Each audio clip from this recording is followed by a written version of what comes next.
गांव चंद्रपुर में एक अजीब घटना ने सबका ध्यान खींचा। पिछले एक हफ्ते से हर रात किसी की एक एक मुर्गी गायब हो रही थी। कभी श्यामू काका की तो कभी बिंदिया बुआ की। गांव के लोग परेशान हो गए, कहीं भूत प्रेत तो नहीं। मुखिया जी ने तय किया कि अब और नहीं, रात की निगरानी रखी जाएगी। उन्होंने 4 गांव वालों को चुना, भोला, पप्पू, लल्ली और रामू। सबको लाठी और टॉर्च थमाई गई और कहा गया, आज की रात हमें मुर्गी चोर पकड़ना है। रात के सन्नाटे में चारों पेड़ों के पीछे छिपकर बैठे। तभी मुर्गियों के दड़बे से चक चक की हल्की आवाज आई। सब सतर्क हो गए। टॉर्च की रोशनी में एक परछाई दिखी। लंबी टोपी और बोरी लेकर कोई धीरे धीरे दड़बे की ओर बढ़ रहा था। अबे ये तो इंसान है, पप्पू फुसफुसाया। शायद भूत की तरह दिखने वाला चोर, लल्ली कांपते हुए बोली। पर जैसे ही वो परछाई मुर्गी को बोरी में डालने लगी, चारों दौड़ पड़े। पकड़ो पकड़ो चोर को।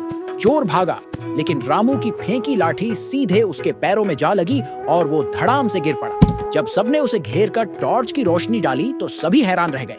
ये तो हरिया था, वही हरिया जो दिन भर आलसी घूमता और कहता था, काम का क्या है, पेट भर जाए बस।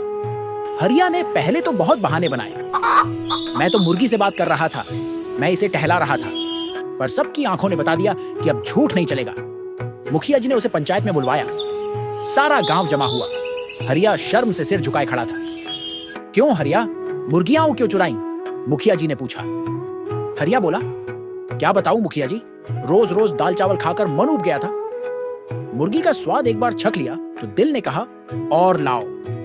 सुनकर सब पहले तो गुस्से में थे, लेकिन फिर हंसी रोक नहीं पाए। सजा के तौर पर हरिया को तय हुआ कि 1 महीने तक गांव वालों के खेतों में मजदूरी करनी होगी और हर घर को एक एक अंडा मुफ्त देना होगा, अपने पालने वाली मुर्गियों से। अब हरिया सुबह जल्दी उठता, मुर्गियों को दाना देता और सबको अंडे बांटता। और गांव में फिर कभी मुर्गी चोरी नहीं हुई। कभी कभी छोटी इच्छाएं बड़ी गलतियों में बदल जाती हैं, पर सही समय पर पकड़े जा तो सुधार भी मुमकिन है। और सब्सक्राइब, लाइक, कमेंट करना भी जरूरी है।